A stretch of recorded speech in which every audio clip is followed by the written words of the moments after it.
everyone, and welcome to Thorough Newspaper Analysis, which is brought to you by LawSeco. So today, surprisingly, we have nothing to be taken up in the major section because most of the articles were not really relevant for our exam, and none of the articles either they were relevant for the exam. And there was one article about the Uttarakhand dams and the entire flood issue, but we have already taken up it into a lot of detail. So that is why we only have the news in flash for today. So if you're preparing for Judicial Services examination, you can enroll yourself for the lot of the courses, which is the Judiciary Test Prep course from LawSeco. The link to this course is available in the description box below, and you can also download free study material for your own help in preparation. You can have a look at our other courses like for CLAT, All India Bar Exam, SEBI, etc. Also, we have a very new addition to our courses that is for the Limited Insolvency Examination by IBBI. You can have a look at that too. So this is the multiple choice question from yesterday's discussion. Spinal muscular atrophy is a kind of, your options are rare genetic disease, viral disease, bacterial disease, or none of the above. And this is the descriptive question for you. Discuss the impact of climate change on the countries, keeping India at the center of your discussion.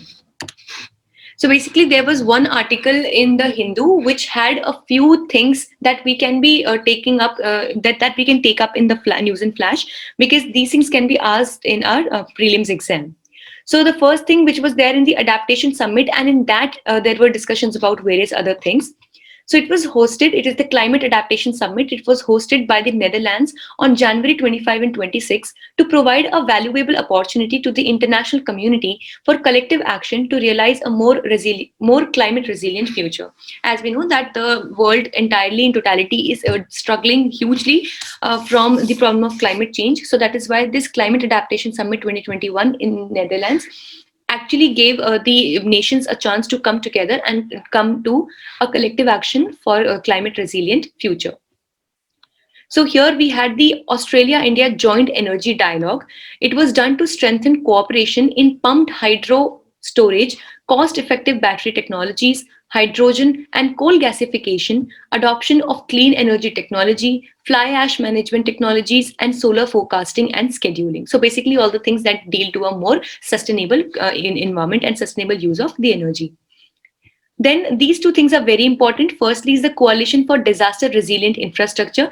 This was actually led by Prime Minister Narendra Modi in the United Nations Climate Change Program, which was there back in 2019. And this was proposed and this was actually put forward by us. So this is a very, a thing to be very honored about.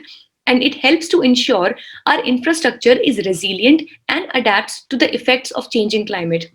An example of this we can take like from the very dams that are being constructed in the Himalayas, and recently we saw that even the dam in the Tapovan area, it also got completely broken down because of the flood. So while we are making up any infrastructure in such areas, we should keep in mind the geographical and the other factors which are there, like as we know that this entire area falls in high seismic zone. So all these things should be kept in mind. The things for climate change should be kept in mind whenever we are building any infrastructure. And the second thing which is important is the International Solar Alliance. It is basically a global initiative to harness the solar power. And it is the only international international organization in a way that is centered at India. So the very headquarters of the International Solar Alliance is in India. Then we have the Dacoits Museum of Chambal. The Bhind police in Madhya Pradesh has decided to set up a museum focused on dacoits of Chambal Valley. So the artifacts are there on display regarding the gun which were used by Phulan Devi, the tape recorder used by Nirbhay Gujjar, and the digital police records of at least 2,000 showing crimes of murder, loot, and kidnapping. So in the pictures also you can see this was Phulan Devi. Then we have Losar. So what is Losar? It is one of the most important festivals in the Tibetan calendar, celebrated over a period of 3 days in late January to February. This is considered to be the Tibetan New Year, and it falls on 12th of February, same as the Chinese New Year day. So Losar is the New Year for Tibetan people. So the significance is that it marks the ancient ceremonies that represent the struggle between good and the evil. So these now celebrations are going on in Delhi as well. The entire Tibetan community over there are also celebrating Losar. So yes, it was a very short and crisp session for the day.